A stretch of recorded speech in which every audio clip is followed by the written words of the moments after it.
여러분 안녕하세요. 반갑습니다. 한 주간 동안 잘 지내셨나요? 드디어 우리가 교회 개척과 복음전도 마지막 시간에 왔습니다. 여러분 한 학기 동안 수고하셨고요. 오늘 마지막 수업을 진행하도록 그렇게 하겠습니다. 여러분들하고 저하고는 이제 수업으로는 만날 일이 별로 없겠죠. 혹시 여러분들이 상의하기에 진학하게 되면은 그런 1대1이나 또 다른 코스에서 만날 수는 있지만 이제 우리 MDB 과정, 석사 과정에서는 만날 수 없게 되는 마지막 시간입니다. 여러분 진심으로 감사드리고요. 오늘 수업을 시작하도록 하겠습니다. 여러분 우리가 이 책이 교재인데요. 교재였는데 오늘이 마지막 시간이다 보니까 제가 조금 스킵을 해야 될 것 같아요. 그래서 스킵을 해야 되는 게 해야 될 게 뭔가 하면 첫째는 그 페이지 276페이지에 교회 개척자의 가정과 배우자 이 부분도 제가 시간이 되면 꼭 하고 싶었는데 이 부분은 스킵하도록 하겠습니다. 여러분들이 한번 읽어보셨으면 좋겠습니다. 그러나 제가 스킵했다고 기말고사 범위에서 빠지는 건 아닙니다. 그래서 기말고사 범위에 들어갑니다. 가정과 배우자 역시 매우 중요한 요소입니다. 목회는 목회자 혼자 할 수 있는 게 아니라 온 가족이 인발부되기 때문에 굉장히 중요하고 특별히 그 배우자가 목회자의 배우자의 역할, 전통적인 배우자의 역할에서 오늘날 많이 좀 이제 바뀌고 있는 그런 과정 중에 있습니다. 그래서 옛날 사모로 말하면 옛날 사모형이 아닌 신세대의 사모형도 지금 많이 나오고 있습니다. 책을 좀 읽어보시면서 여러분들이 좀 정보를 얻었으면 좋겠다라고 그렇게 생각이 들고요. 그 다음에 또 그 앞에서 교회 이름 있죠. 그 270페이지 교회 개척 준비 7번째로 교회 이름 이 부분도 이제 스킵을 하려고 합니다. 사실 이름 굉장히 중요합니다. 여러분들이 몸소 겪어봐서 아시겠죠? 자기 이름이 얼마나 중요한지. 제 이름이 현표잖아요. 그러니까 미국에 유학을 갔는데 둘 다 복모음이에요. 현표. 정말 있잖아요. 미국 사람으로서는 이 복모음 발음이 어려워요. 그러니까 아무도 제 이름을 안 부르는 거예요. 이름이. 만약에 제 이름이 피터나 뭐 존이나 아니면 뭐 제이콥 이랬다고 한다면 저는 미국 사람들하고 굉장히 친해졌을 거예요. 그런데 제 이름이 어렵다 보니까 아예 내 이름을 안 불러요. 그리고 기껏해서 나에게 말 거는 때는 뭐라고 하는지 아세요? 그냥 brother 이렇게 하는 거예요. 그러니까 그때 내가 느꼈어요. 야, 이름 발음하는 게 얼마나 중요하고 이름이 그 사람의 이미지에 주는 게 얼마나 중요하다. 교회 이름, 교회 운명을 담습니다. 그렇기 때문에 이름도 잘 지어야 되는데 사실은 교회 개척에 이름 짓는 것도 중요한 요소 중에 하나입니다. 그 방법과 또 그 고려할 사항들을 책에 적어 놓았습니다. 근데 안타깝게도 이 부분도 스킵하고 가정도 스킵하고 오늘은 페이지 293페이지로 가서 교회 개척 방향으로부터 시작을 하도록 하겠습니다. 여러분들 제가 굉장히 수업 시간에 강조한 게 뭐였죠? 혹시 기억나세요? 굉장히 수업 시간에 강조했던 게 있어요. 예, 기억이 내가 말하면 그랬지 그럴 겁니다. 다르게라는 말을 굉장히 강조했습니다. 좀 답습과 모방이 아닌 창의력을 가지고 창조적인 아이디어를 가지고 창조적인 이미지를 좀 가지고 다르게 목회할 생각을 해라. 왜냐? 여러분이 독특하기 때문입니다. 여러분 자신은 유일무이한 하나님의 걸작품이죠. 그러한 걸작품인 독특한 여러분들을 하나님이 부르셨죠. 하나님이 독특한 여러분을 부르신 이유는 독특한 목회를 원하시기 때문이라고 저는 생각을 합니다. 독특한 목회를, 여러분만의 목회를. 근데 전통적인 목회를 그대로 답습하고 앞에 갔던 선배들이 걸어갔던 그 길 외에는 생각지 못하는 것은 하나님의 그 창조적 원리, 하나님의 그 다양성을 즐기시는 하나님, 그 하나님을 조금 더 이렇게 축소적으로 이해하고 있는 결과라고 생각을 합니다. 여러분 모두는 독특하고 여러분 모두는 다 생각할 수 있는 힘과 능력을 주셨어요. 그러니까 여러분들이 목회를 꿈꿀 때에 다르게 좀 전통에서 벗어난 모습 어떻습니까? 다르게 한번 해보는 그런 것을 사실은 이 교회개척과 복음전도 시간에 여러분에게 계속해서 제가 알게 모르게 강조했던 것으로 생각이 납니다. 여러분 사람들이 저 사람 뭐 이상하게 목회하네 이 소리 좀 들으면 어떻습니까? 그게 진리하고 상관이 없는 거죠. 형태는 진리하고 상관이 없습니다. 여러분이 어떤 목회를 하든지 간에 그 목회 안에 성육신 그리스도를 담고 있다고 한다면은, 담아낸다고 한다면은 그 목회는 하나님 보기에 합당한 목회라고 생각을 합니다. 다만 우리들의 목표가 전부 다 성공한 목회, 그리고 그 성공이라는 개념이 물량적인 성공이고 세속적인 성공의 개념을 갖고 있기 때문에 성공한 목사들을 그대로 따라서 하려고 하는 경향이 있는 것 같아요. 여러분 하나님 보시기에 성공은 조금 우리 인간 세상의 성공과 좀 다르지 않겠습니까? 그래서 여러분들 큰 목회, 세상 기준으로 큰 목회 안 해도 괜찮고요. 세상 기준 물량적으로 대형 교회에 무슨 사람들이 인정해주는 그런 목회 하지 않아도 괜찮고요. 그냥 하나님 보시기에 성실하고 색다르고 이렇게 한 영혼이라도 제대로 구원해서 제자로 양육하고 그런 목회를 꿈꿨으면 좋겠습니다. 교회 개척도 마찬가지입니다. 교회 개척도 얼마든지 다른 방법으로 한번 다른 형태로 창의력을 가지고 시작했으면 얼마나 좋을까 하는 생각이 있습니다. 그래서 한국적 상황 속의 교회 개척 방향에서요, 제가 패러다임을 좀 바꾸자.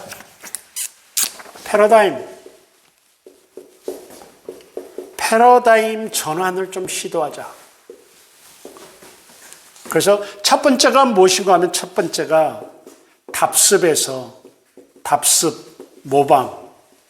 모방에서 창조적 상상력. 이렇게 좀 바꿔보자. 답습에서 창조적 상상력으로 바꿔보자. 여러분, 교회 개척은 현존하는 교회의 형태와 틀을 복제하는 것이 아닙니다. 교회 개척은 한 영혼을 구하는 게 목적이거든요. 한 영혼을 구해서 제자로 삼아서 재생산의 도구로 만드는 것이 교회 개척의 목적입니다. 아니, 모든 목회의 목적입니다. 그렇다고 한다면은 이 목적을 이루어내기 위해서 한 영혼을 구원해서 제자로 삼아 재생산의 도구로 만드는 요걸 이루어낼 수 있는 형태라면은 교회당 건물이 없어도 괜찮고, 조금 형태가 좀 달라도 괜찮고, 정치 구조가 좀 달라도 괜찮고, 전 그렇게 파격적으로 생각을 합니다. 다르게 할 수 있는 방법을 한번 생각해 보십시오. 여러분 질문하십시오. 교회를 좀 다르게 할 수는 없을까? 성경 중심이면서도 교회를 좀 더 다르게 할 수는 없을까? 이런 것들을 좀 생각해 봤으면 좋겠다라고 생각합니다. 여러분, 내가 위니 더 푸라는 애화를 설명을 했나요? 혹시 이번 학기에 제가 설명을 했나요? 안 한 것 같군요. 제가 하는 클래스가 많아서 어느 반에서가 한번 한 것 같은데, 사실은 그 위니 더 곰돌이 푸 이야기 아시죠? 곰돌이 푸. 이 곰돌이 푸라는 만화 영화를 저는 저희 아이들이 어렸을 때 아이들하고 같이 즐겨봤습니다. 즐겨봤는데, 이 곰돌이 푸 아시죠? 곰돌이 푸의 그 캐릭터가 어떤 캐릭터죠? 아주 스마트하고 영리한 캐릭터입니까? 아니잖아요. 뭔가 좀 이렇게 둔하고 뭔가 좀 맹한 그런 캐릭터입니다. 근데 이 곰돌이 푸의 최고의 목표가 만화 영화에서 뭔지 아십니까? 꿀을 따먹는 거예요. 이 최대의 그 곰돌이 인생의 최대의 목표가 꿀을 따먹는 거예요. 그래서 근데 제가 봤던 만화 영화를 보면은 한 번도 꿀을 제대로 따먹은 적이 없어요. 벌집을 발견을 해. 그러면 해가지고 어떻게든 그 꿀을 따먹으려고 하는데 결국엔 벌들에게 쫓기고 도망치고 뭐 연못 속으로 들어가 숨고 막 벌에 쏘이고 그러고 끝나요. 항상 그 캐릭터가 그래요. 근데 오늘 제가 그 곰돌이 풀을 아이들하고 같이 보는데 이런 장면이 나왔어요. 그때 저는 굉장히 정말 그 인사이트를 얻었어요. 뭐 어떤 장면이 나온 거냐면 드디어 또 벌집을 발견했어. 그런데 어떤 벌집인가 하면 고목나무 저 꼭대기에 벌집이 있는 거예요. 그러니까 이 푸가 그 벌집을 이제 보고 어떻게 저걸 따먹을까 고민을 하는 거죠. 근데 그때 그 장면이에요. 곰돌이가 결과는 알아. 못 따먹어. 그리고는 또 벌에 쫓길 거예요. 근데 이 장면을 제가 지금도 기억해요. 어떤 장면인가 하면은 이 고목나무를 뺑뺑뺑뺑 돌아요. 이렇게 뺑글뺑글 돌면서 like this 뒷짐지고 머리를 툭툭 치면서 빙글빙글빙글 돌아요. 고목나무를. 그러면서 뭐라고 하는지 아세요? think 하고 가는 거예요. 머리를 툭툭툭 치면서 생각하자. 뭘 생각해요? 어떻게 하면 저걸 따먹을 수 있을까? 그러면서 머리를 툭툭 치면서 그 우둔한 몸으로 고목나무를 돌면서 think. 곰돌이가 생각해봤자 아무것도 안 나올 게 뻔해요. 그 캐릭터가 그래. 근데 그 장면이 제 가슴 속에 박혔어요. 저는. 그래, 생각해야 된다. 생각하자. 안타깝게도 오늘날의 우리들 여러분들, 제 제자들 여러분들 모두 말이에요. 생각을 별로 안 하는 것 같아. 생각을 해도 답습할 생각을 해요. 답습할 생각을. 다르게 나가는 방법을 생각하려고 하지 않아요. 곰돌이 푸처럼 우리들의 미래를 놓고 우리들의 교회 계획을 놓고 우리들의 목회를 놓고 머리를 톡톡톡 치면서 think 하는 자세가 필요하다는 거예요. 그래서 어떻게든 다르게 해보자. 다르게 하는 것은 리스크 테이킹이 있어요. 위험 감수가 있어요. 위험 부담이 있어요. 그런데요, 우리가 그 위험 부담 정도는 그래서 실패하면 어때요? 이런 그래서 좀 다르게 해보자라는 게 그래서 전통을 답습하고 모방하는 데서 벗어나서 창조적 상상력을 가지고 나아가는 것입니다. 교회를 좀 다르게 할 수 없을까? 목회를 좀 다르게 할 수 없을까? 성경 중심이면서도 이 말은 진리를 그대로 보존하면서도 진리를 담는 그 그릇을 좀 다른 그릇으로 차지할 수 없을까라고 좀 생각을 해요. 섬겼던 교회의 익숙한 전통을 단순 모방하지 않았으면 좋겠습니다. 팀 체스터는 그의 저서 교회다움이라는 책이 있는데요. 거기서 말하기를 종종 교회 개척의 주된 한계는 상상력의 결여이다. 사람들은 교회 개척을 어떻게 할 것인지 혹은 교회를 어떻게 다르게 할 것인지 상상하지 못한다. 사람들은 교회가 이미 이룬 성공을 내려놓고 싶어 하지 않는다라고 이런 말을 했어요. 그래서 여러분 어느 목회 현장으로 내가 타겟을 삼아서 들어가게 되면 그 목회 현장 가운데서 좀 상상력을 발휘해서 일부러라도 다른 길을 택하는 그런 모습들이 좀 있어야 되지 않겠는가라고 이렇게 생각을 해요. 두 번째가 뭔가 하면은 두 번째는 건물에서 여러분 건물에서 사람으로 좀 바꿨으면 좋겠어요. 패러다임을 건물에서 사람으로. 여러분 건물 중심에서 사람 중심의 교회 개척, 건물 중심에서 사람 중심의 목회로 좀 이렇게 패러다임을 바꿨으면 어떨까 하는 생각이 들어요. 교회당 건물이 교회 개척의 필수 요소가 아닙니다. 교회당이 필요합니까? 이건 의문이에요. 필요해요. 월세 사는 사람에게 집이 왜 필요하냐고 묻는 것은 어리석은 질문이겠죠. 사람에게 옷이 필요하듯 성도들에게도 예배당이 필요한 건 사실이에요. 그러나 그 예배당 때문에 예배가 죽어서는 안 된다는 것이죠. 예배당이 중요한 게 아니라 예배가 중요하죠. 이 말은 사람이 중요하다는 얘기입니다. 교회당이 중요한 게 아니라 교회가 중요한 것입니다. 하우스가 중요한 게 아니라 홈이 중요하죠. 이런 것들을 우리가 좀 생각을 해봐야 됩니다. 하우스는 홈에 따라서 결정하면 되는 것입니다. 그런데 홈도 없이, 홈도 구성이 안 돼 있는데 하우스부터 마련한 어리석음. 지난주에 제가 말씀드린 것 같아요. 그건 정말 어리석은 거예요. 교회가 구성되어 있지 않은데 교회당부터 신경을 써요. 이건 좀 모순이에요. 근데 우리의 전통적인 방법이 다 이거랍니다. 교회당부터 시작하는. 그래서 최대의 개척 비용이 교회당에 들어가고, 그리고 결국 교회 문을 닫는 경우도 교회당을 유지하지 못해서 교회 문을 닫는단 말이에요.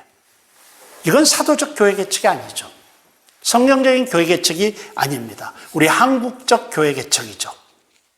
제가 여러 번 이야기했습니다. 물론 교회당 매우 중요합니다. 특별히 우리가 정착민이고 농경사회의 전통을 갖고 있기 때문에 굉장히 중요합니다. 그럼에도 불구하고 본질은 사람이지 건물이 아니고, 예배이지 예배당이 아니고, 교회이지 교회당이 아닙니다. 본질은. 그렇기 때문에, 근데 우리는 너무 비본질 때문에 우리의 목회를 끝내버려요. 비본질 때문에 우리의 목회를 끝내버리는 이런 안타까움이 있다라는 그런 얘기입니다. 지금까지 한국교회는 건물 중심의 목회 경향이 굉장히 팽배했죠. 그리고 그 결과는 한국교회를 빚더미에 올려놓고 망가뜨렸습니다. 이제는 건물을 준비해도 방문자가 없어요. 여러분, 우리끼리 얘기인데 방문자가 있어도 문제아들이 방문해요. 비신자가 방문하면 좋겠어요. 우리가 있잖아요. 건물을 교회당에 신경 쓰는 이유는 뭐예요? 비신자가 타겟이 아닌 거예요. 그 교회당 번듯하게 해놓으면은 트랜스퍼하는, 이미 기신자들이 오는 것을 염두에 두는 거죠. 그러니까 여러분, 교회당 신경 써놓고 해놓으면 오는 사람은 요즘에는 진짜 전 교회에서 적응 못했거나 무슨 문제가 있거나 상처를 갖고 오는 사람들이 와요. 여러분, 제가 양떼들을 무시하는 소리가 아닙니다. 그러나 목회자 입장에서 이야기하면은 타 교회에서 상처받고 온 성도 있잖아요. 굉장히 신경 쓰이게 합니다. 목회하면서 신경 쓰게 하는 것입니다. 그래서 여러분, 더 큰 건물을 지으려 하기보다는 새로운 모임을 개척하려고 해야 됩니다. 체스터가 한 말입니다. 교회를 공간이라는 개념에서 공동체란 개념으로 전환해야 될 것입니다. 여러분 아세요? 우리나라 전 교회가 5만 교회잖아요. 5만 교회. 5만 6만 교회라고 이렇게 합니다. 근데 전 교회 예산을 합치면요 3조 정도 된다고 합니다. 우리나라 전 교회 5만 교회 예산은 3조 정도 된다고 해요. 근데 우리 한국교회가 은행권에 지고 있는 빚이 얼마인 줄 아세요? 9조입니다. 9조. 여러분, 9조. 그러니까 우리 전체 예산의 3배를 빚지고 있는 거예요. 왜 이렇게 빚을 졌을까요? 선교한이라고 빚졌을까요? 여러분 그렇게 생각하세요? 선교한이라고 빚졌어요? 아니면 구제한이라고 은행에서 빚내서 구제한이라고 은행에 빚졌어요? 뭐 때문이죠? 다 이 건물 짓이라고 하는 거예요. 건물 짓이라고. 이 건물 짓느라고 9조의 빚을 졌어요. 그러니까 오늘날 수많은 많은 교회에서 정말 성도들의 피값인 헌금들을 다 걷어가지고 은행 배불리고 있어요. 은행 배불리고 있는 입장이에요, 지금. 어떤 교회는 자기 목사가 자기 사례비도 못 받고 부목사들 사례비도 안 올려주고 깎아가면서 그 돈을 갖고 뭐해요? 은행에다 다 갖다 바치고 있어요. 그러면서 그걸 하나님께 충성한다고 생각을 해요.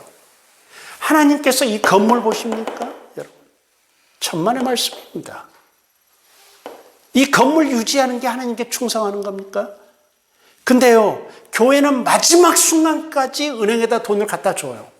왜? 건물을 유지하는 게 하나님께 충성이라고 생각하기 때문이에요. 그러니까 처음 시작부터 문제지만 일단 이 관념으로 시작하게 되면요, 끝까지 건물에 충성하고 건물 유지하기 위해서 충성하고 그런 거예요. 이게 기성교회의 모습일 뿐 아니라 규모를 줄이면은 개척교회도 역시 이 건물 때문에, 이것 때문에. 그런데 결국은 이것도 다르겠는데요. 여러분, 초대교회는 가정집에서 시작을 했죠. 대체로 교회가 가정집에서 시작했죠. 그러니 지금 아무리 시대가 달라졌기는 했습니다. 그러나 why not? 왜 그렇게 못하는 겁니까, 이게? 물론 건물을 유지할 수 있으면서도 가정집에 모일 이유는 없죠. 그렇지만 처음에 시작할 때 가정집에서, 그리고 건물도 그 홈이 커지면 하우스를 마련하는 방향으로 한번 생각해보는 것도 바람직하다라는 그런 것이죠. 그래서 정말 작지만 강소교회, 강하지만 작은 교회, 작지만 강한 교회, 그런 작지만 새롭고 특성화된 신선한 모델들을 창조해 보았으면 좋겠습니다. 예, 그래요. 그래서 여러분, 이런 그 부대 시설 건물에서 사람이 중요한 거예요. 뭐 초대교회 보면은 교회가 어디서 시작됐습니까? 대체로 뭐 강둑에서 시작하고요, 시장터에서 시작하고, 회당에서도 시작하고, 이미 있는 장소에 사람이 있는 데서 시작되었지, 건물을, 장소를 정해놓고 사람들을 그쪽으로 오라고 하지는 않았어요. 나중에 회당에서 모였던 사람, 가정에서 모였던 사람이 어느 장소로 가긴 했지만, 빈 장소에 가서 사람들 오라고 그 장소로 오라고 하지 않았거든요. 그러니까 교회는 사람이 있는 곳에서 시작된다. 그런 것을. 그 다음 세 번째가 비대에서 번식으로. 예, 이 말은 뭔가 하면은 성장주의에서 공동체로, 이 말입니다. 그러니까 세 번째 우리가 좀 패러다임 전환을 해야 될 게, 교회 비대위에서 교회 번식으로 좀 이렇게 해야 됩니다. 물론 지금은 이건 교회 개척 시간입니다. 근데 교회 개척이 해서 얼마나 돼야 번식할 수 있을까요? 그건 목회 철학에 달렸습니다. 근데 아무튼 나는 교회가 300명으로 성장하면 번식하겠다. 자식을 낳겠다라는 소리입니다. 번식하겠다. 이미 이런 것들은 강의 처음부터 제가 말씀드려서 여러분이 알고 있을 거예요. 번식해야 되는 거예요. 생명체는 번식을 통해서 편만하게 됩니다. 지상에 편만하게 됩니다. 교회도 마찬가지입니다. 교회도 있잖아요. 교회 개척. 그러니까 교회가 교회를 개척하는 그 번식을 통해서 확장되는 것입니다. 유지가 되는 것입니다. 근데 자기 생각에 나는 200명 되면 번식하겠다, 300명 되면 번식하겠다. 물론 기준을 정할 수 있습니다. 문제는 뭔가 하면은 교회가 작다고 새끼를 못 낳는 게 아니라는 것이죠. 그렇다고 해서 교회가 크다고 무조건 새끼를 낳느냐? 그렇지 않습니다. 교회가 커지면 더 새끼를 못 낳을 수 있습니다. 가진 게 많은 사람들은 더 갖고 싶거든요. 그렇거든요. 그러니까 이게 필요. 문제는 번식을 하지 않고 비대해지겠다는 게 문제죠. 비대해지겠다는 게. 그래서 여러분, 목회를 하든지 교회 개척을 하든지 비대를 목표로 삼지 말고 번식을 목표로 살아. 그래서 나 혼자 비대해주고 커지는 게 아니라 내가 새끼들을 낳아가지고 새끼들이 각지에서 잘 살면 그게 훨씬 더 세력이 확장되는 것이죠. 영향력이 훨씬 더 확장되는 것이죠. 그리고 그게 창조 원리에 합당한 그런 거죠. 그러니까 비대에서 번식으로. 이 말은 성장주의에서 공동체로 가라는 얘기입니다. 성장주의에서 공동체로 가라. 그러니까 여러분, 먼저 이런 말들 하면 성경적 교회론을 확립해야 됩니다. 교회가 무엇인지를 먼저 알아야 됩니다. 그래서 교회를 본질을, 무엇을 여러분 목회를 생각할 때 가장 먼저 해야 될 게 바로 공동체, 죄송합니다. 교회론입니다. 교회론. 저는 이 교회론이 우리 모든 목사들에게 핵심이라고 생각합니다. 핵심이라고. 내가 생각하는 교회가 뭐냐? 왜 존재해야 되냐? 무엇을 해야 되냐? 이게 교회론이거든요. 교회론. 물론 교회론을 위해서는 신학이라는 게 필요해요. 신학이라는 게 필요해요. 교회론을 정립하기 위해서. 그러니까 다른 모든 신학이 여러분 그 신학 자체로가 아니라 무슨 뭐 좀 진보적에서 한 이야기지만 분명해요. 나무가 있고요. 뿌리가 있으면요. 여러분 이분 열매 부분이 실천신학이에요. 현장이에요. 현장. 그리고 여기가 지금 정확히 기억하는 조직신학, 역사신학, 성경신학, 성경신학과 조직신학 이 뿌리에 해당하면 줄기가 역사신학에 해당하고 결국은 열매, 꽃 피우는 게 실천신학 현장이라는 얘기예요. 그럼 이 현장 있잖아요. 결국 모든 신학이 현장으로 연결돼야죠. 만약에 신학이 그냥 강의실에 멈춰져 있다고 한다면 그건 무의미하죠. 우리가 왜 신학을 합니까? 성경신학을 왜 하고 조직신학을 왜 하고 역사신학을 왜 합니까? 결국 현장 때문입니다. 현장. 만약에 현장을 염두에 두지 않는 신학은 죽은 신학이라고 다름이 없죠. 그래서 이 현장이 중요해요. 근데 결국 이 현장으로 가기 위해서 여기에 뭐가 있어야 되냐면 교회론이 있어야 돼요. 결국 현장에 있는 교회가 뭐냐? 그래서 여러분 목회를 가기 전에 교회론에 대한 정립이 확실하게 세워져 있어야 돼요. 교회론에 대한 정립이. 교회가 뭐다? 내가 생각하는 교회는 뭐다? 내가 생각하는 교회는 존재하는 이유가 이거다. 내가 생각하는 교회는 무엇을 해야만 된다. 이 교회론이 확실하게 정립되어 있어야 됩니다. 교회론이 정립되면 이 교회론을 구현하기 위해서 여러분의 전략을 비롯한 철학이 나오죠. 이게 목회 철학입니다. 그럼 현장과 관련된 거죠. 그러니까 결국은 이 교회론을 생각하다 보면은 바른 교회론을 갖다 보면 결코 비대로 가지 않습니다. 우리 개혁주의 교회론을 가지면 비대로 가지 않습니다. 결코 성장주의로 가지 않습니다. 성장은 합니다. 성장은 강조하지만 성장주의는 배척하게 되어 있습니다. 여러분, 교회가 커지는 거 좋습니다. 근데 커져서 무한정 커질 수는 없는 거예요. 적당히 커지면은 새끼를 낳아야죠. 이게 이러한 좀 이렇게 패러다임 전환이 공동체로 가야 되는 것입니다. 공동체가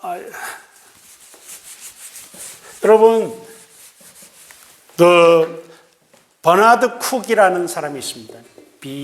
버나드 쿡 이러거든요. 버나드 쿡. 이 사람이 공동체를 뭐라고 했는가? 어떤 게 공동체냐라고 했을 때 첫째 4가지가 있는데 신화가 있고요. 둘째가 정체성, 셋째가 가치, 넷째가 정신, 스피릿, 다섯 번째가 사명. 이게 동일하면은 공동체라고 이렇게 이야기를 했습니다. 그러니까 신화는 뭔가 하면은 빅 스토리예요. 신화는. 그러니까 교회에 이걸 적용한다고 해보십시다. 그러면 교회 빅 신화는 복음이에요. 성경 내용. 하나님이 천지를 창조하셨고 그리스도께서 우리를 구원하러 오셨고 나중에 예수께서 오실 것이다. 성경의 전체적인 구원 히스토리가 신화예요. 그냥 어느 공동체든지 공동체라고 한다 보면 그들이 공유하고 있는 빅 스토리가 있어요. 전부 다. 그게 뭐죠? 우리 이제 어느 공동체를 봐요. 가족도 대가족이 똘똘 뭉쳐있는 가족을 보면 그 가족에 흐르는 빅 스토리가 있어요. 우리 가문은 이런 공통적으로 소유하고 있는 빅 스토리가 있어요. 이게 이제 신화라고 표현을 했어요. 우리는 하나님의 창조부터 그리스도의 재림 때까지 그 큰 구속사 흐름이 있죠. 그게 신화죠. 이걸로 똑같이 무장되어 있는 거죠. 정체성. 그런데 그리스도인이라는 정체성을 다 갖고 있는 것이죠. 요 스토리하고의 연결된 정체성, 그리고 그들의 가치, 정신, 사명, 적어도 공동체를 만들려고 하면은 버나드 쿡에 의하면은 이 5가지가 일치되어 있어야 된다는 거죠. 한번 잘 생각해 보세요. 그러니까 정말 이게 강력해지면 어떻게 섹트로 가요. 섹트 개념이 많아져요. 이렇게 되면은. 그래서 이런 공동체로 갑니다. 그래서 여러분들 정말 이 비대하고 성장주의에 빠지지 말고 번식하는 공동체로 가는 그런 모습들이 필요하다는 것이죠. 이제는 부흥시대 패러다임으로 목회하기가 힘들어요. 부흥시대 패러다임. 1980년대, 90년대. 근데 우리는 벌써 쓰레기통에다 집어넣어야 돼요. 그 부흥시대의 패러다임을. 그때의 성공을. 여러분, 그때의 성공을 이미 과거예요. 근데 한국교회는 아직도 그걸 움켜잡고 있어요. 그러다 보니까 새로운 쪽으로 가지 않는 거예요. 그걸 아직도 움켜잡고 있어요. 그걸 좀 놔야 되고, 그걸 이미 폐기 처분하고, 지금 이때.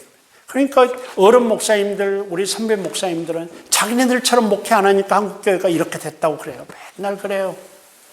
요즘 젊은 목사들이 자기네들처럼 목회 안 하기 때문에 그렇다고 해야 그런 거거든요. 그리고 또 은연중에 그런 말들을 통해서 젊은 세대들은 guilty feeling을 느껴요. 그리고 과거의 성공에서 벗어나지 못하고 있는 거예요. 근데 과거의 성공은 과거예요. 다시 우리가 그렇게 한다고 해도 이 생태계 안에서 과거 그런 결과가 오지 않아요. 그래서 과거는 빨리 폐기 처분해야 돼요. 근데 그 영광에 아직도 사로잡혀 있다 보니까 부흥주의, 성장주의에서 벗어나지를 못하고 있다라고 이렇게 생각이 들어요. 여러분 아세요? 저도 한때 그런 때가 제가 말씀드린 것 같네요. 한때 이런 때가 있었잖아요. 더 크게, 더 빨리, 더 크게, 더 빨리, 더 많이. 제가 말씀드렸죠, 한번? 저도 그런 때가 사로잡힌 때가 있었어요, 목회할 때. 안 행복해요. 그리고 영혼이 보이지 않아요. 여러분, 진짜 있잖아요. 성장하는 비대위에 매달리게 되잖아요. 영혼이 보이지 않아요. 영혼이 다 부품이야. 한 영혼이 다 한 부품이야. 이거 굉장히 어렵습니다. 이렇게 되면. 그래서 그런 것들을 여러분들이 생각하고 이제는 성장주의에서 공동체로 가고요. 특별히 코로나19 이후에는 더더욱 이 시대에는 공동체가 필요합니다. 공동체가 뭔지 아세요? 공동체는 여기 이런 5가지 요소를 버나드 쿡이 이야기했다고 하지만 제가 쉽게 설명을 할까요? 그럼 한 사람의 일이 교회 전체 사람의 일이 되는 게 공동체예요. 한 사람의 일이, 한 사람이 당한 사건이, 한 자매가 한 자매의 출산이 전 교회 출산이 되는 거예요. 내 딸의 출산이요, 내 며느리의 출산이요, 내 형제의 출산이요. 이렇게 되는 게 공동체예요. 쉽게 말하면. 이게 제일 쉬워요. 한 사람이 실직을 했어. 그러면 내 아들의 실직이요, 내 손자의 실직이요, 내 남편의 실직이요, 내 아버지의 실직이요. 이렇게 여겨지는 게 이게 바로 공동체거든요. 그러니까 비대로 갔을 때는 절대로 공동체가 되어줄 수 없어요. 이건 조직이 되지. 이런 것들을 좀 생각해 보십시다. 여러분, 다음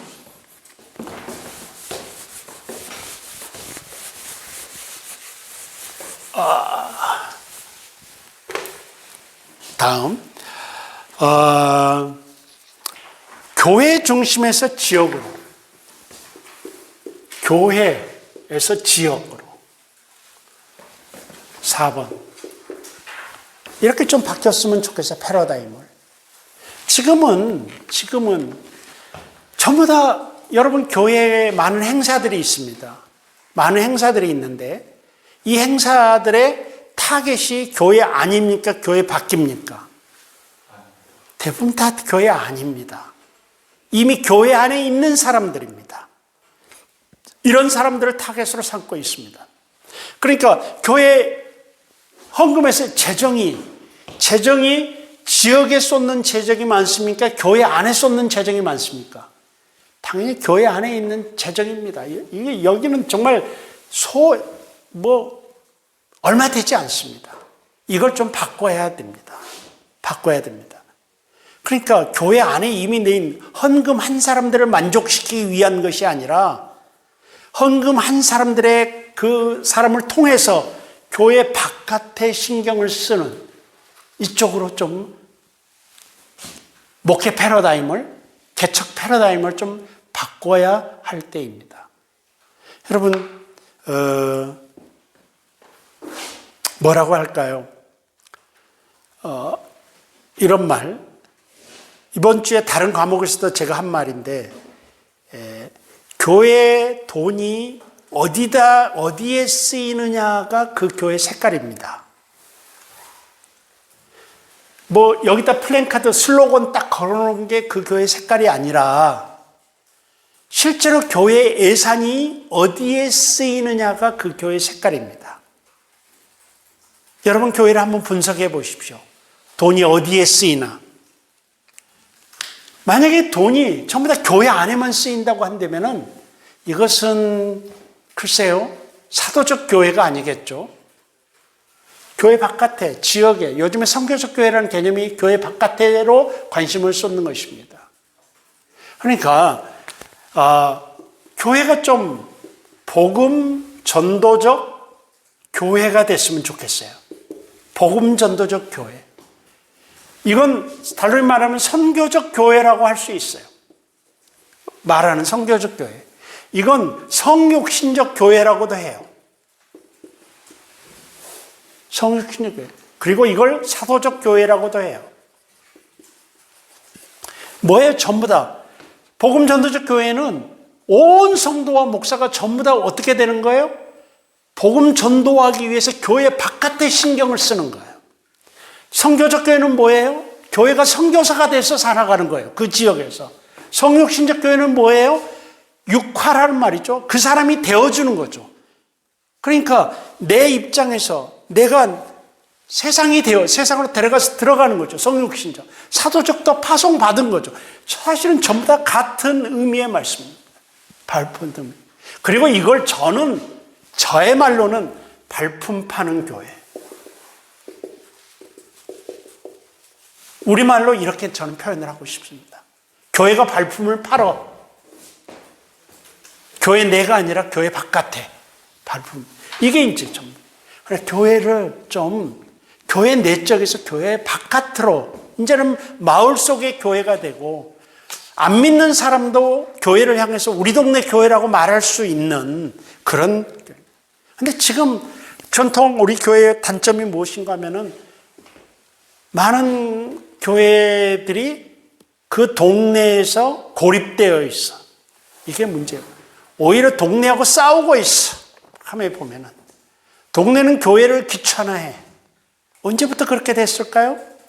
전부 다 마찬가지예요. 전부 다 이쪽을 했기 때문이에요. 이쪽을 추구했기 때문이에요. 전부 다. 전부 다.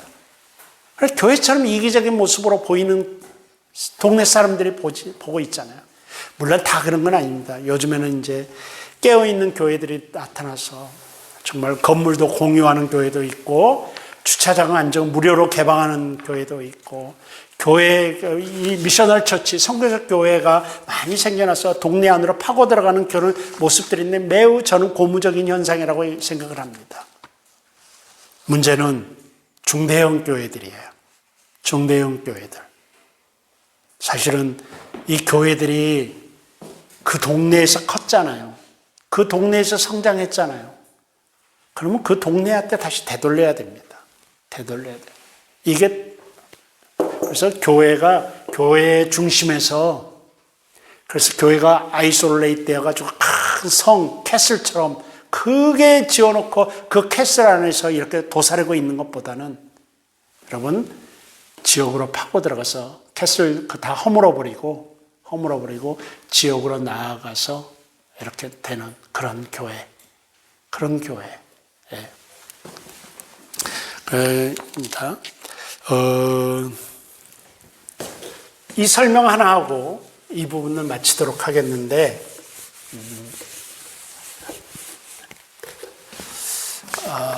교회가 소유하고 있는 게 뭐죠? 복음이에요. 복음. 근데 교회가 복음은 교회 안에서 정말 중시 여기는 거야. 교회가 소유하고 있는 거예요. 근데 교회 바깥에서는 교회를 뭘로 평가하겠어요? 건물로 평가하나요? 아니에요. 가치. 그러니까 교회는 복음과 가치를 두 개를 다 소유해야 돼요.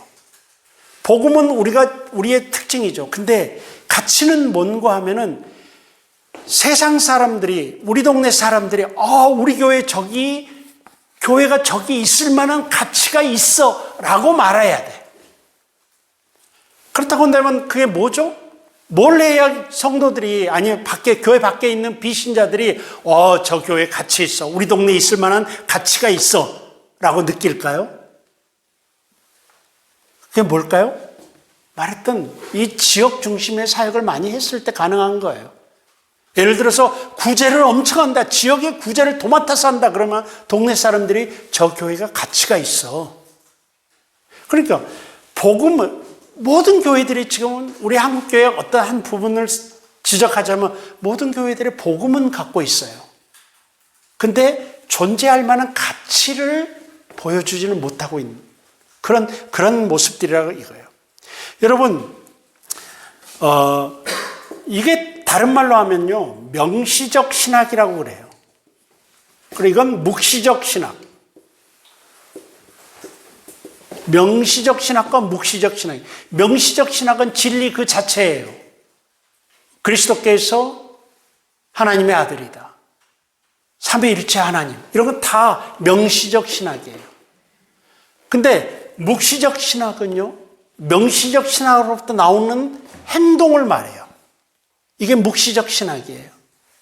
그러니까 다시 말하면 묵시적 신학은 위에서 말하면 가치예요. 명시적 신학 위에서 말하면 복음이에요. 그러니까 교회가 명시적 신학과 묵시적 신학을 같이 갖고 있어야 된다는 거죠. 근데 대부분의 교회의 명시적 신학은 자랑스럽게 갖고 있어요. 그런데 행동하는, 지역에 되돌려주고 가치를 창조하는 묵시적 신학은 대단히 약하고 신경 안 쓰고 예산도 이쪽으로는 투자하지 않고 하는 것을 보게 됩니다. 묵시적 신학. 여기에 보면은 이 가치를 창조하기 위해서 여기가 접촉점이 나와요. 접촉점. 교회가 세상과의 만나는 접촉점. 제3지대라고도 해요. 중간지대라고도 해요. 중간지대라고도 해요. 그래서 이런 지역들을 만들어가는 거죠. 가서 그래서 가치를 창조하고 가치가 창조된 곳에 복음을 투여하고 이런 방법, 이러한 것들이 필요하다는 것입니다. 그래서 교회 중심 사역에서 지역사회 중심 사역으로 가야 되고, 다음 다섯 번째, 시간이 없어서 빨리 지나가겠습니다. 다섯 번째, 미래를 예측하라. 그러니까 현재에서 미래로 좀 미래 사회를 예측하십시오. 공부를 좀 많이 하십시오. 특별히 코로나19로 인해서 어떤 변화된 세상이 올 것인가, 이런 것들을 연구를 좀 많이 하세요.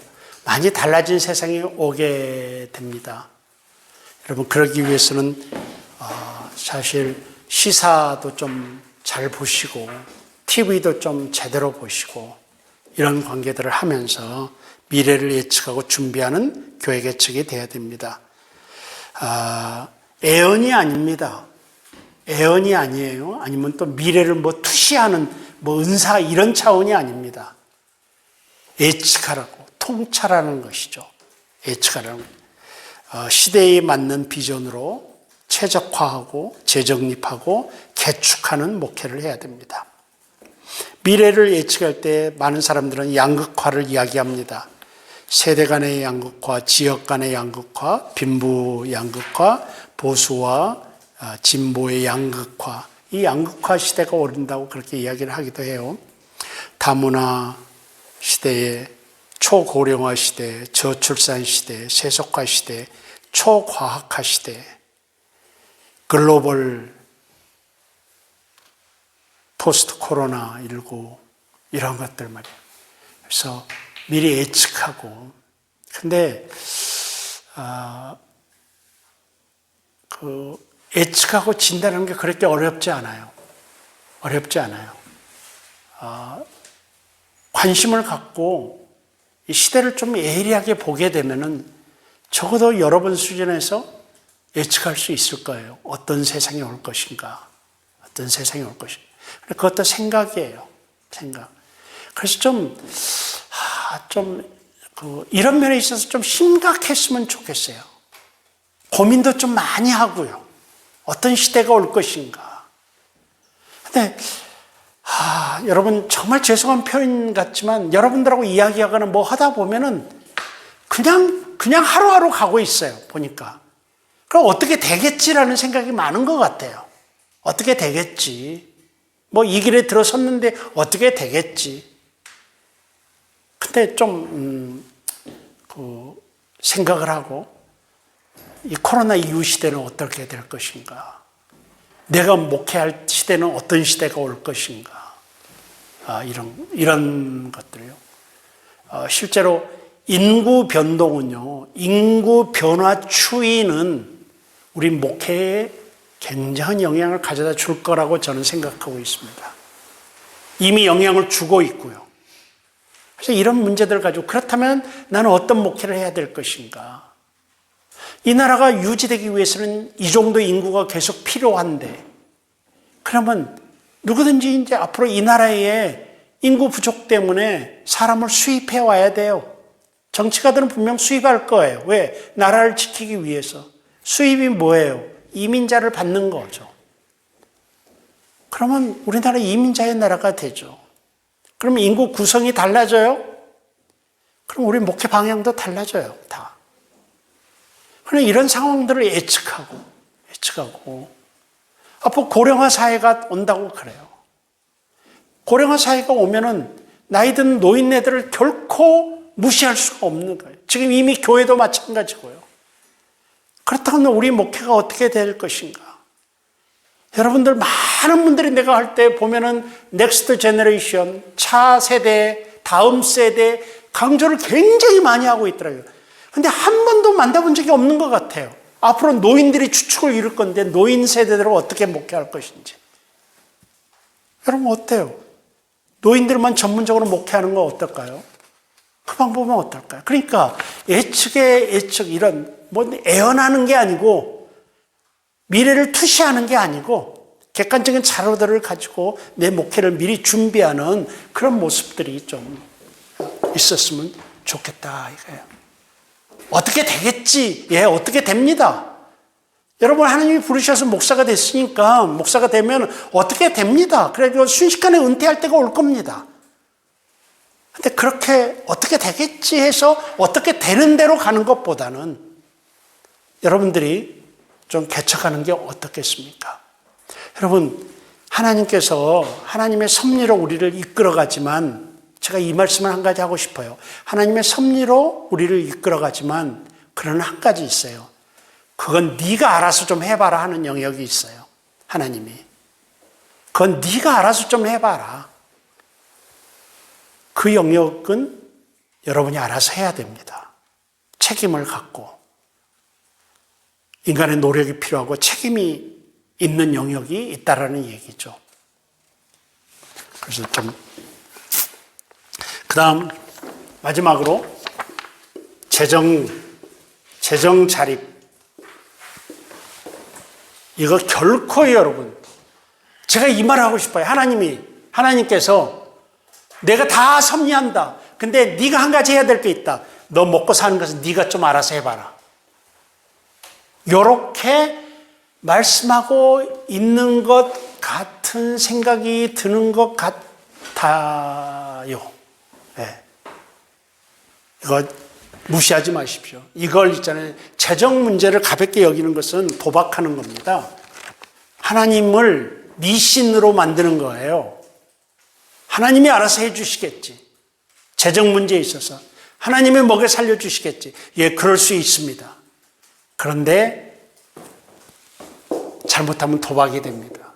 내가 철저하게 준비하면서 하나님의 은혜가 있기를 바라야 될 거예요. 예, 이런 6가지 패러다임 전환을 제가 여러분들에게 제안합니다. 그래서 어떻게든 여러분들께서 이제 교회 개척 또 목회 다 마찬가지입니다. 그래서 좀 창조적으로 다르게, 그다음에 건물에서 사람으로, 비대에서 본식으로, 교회 중심에서 지역 중심으로, 미래, 현재에서 미래로, 그다음에 의존에서 자립으로 이렇게 좀 가는 그러한 모습이 있었으면 좋겠다. 이런 패러다임 전환이 여러분의 목회에 좀 있었으면 좋겠다라는 생각을 합니다. 예, 여기서 첫 시간을 마치겠습니다.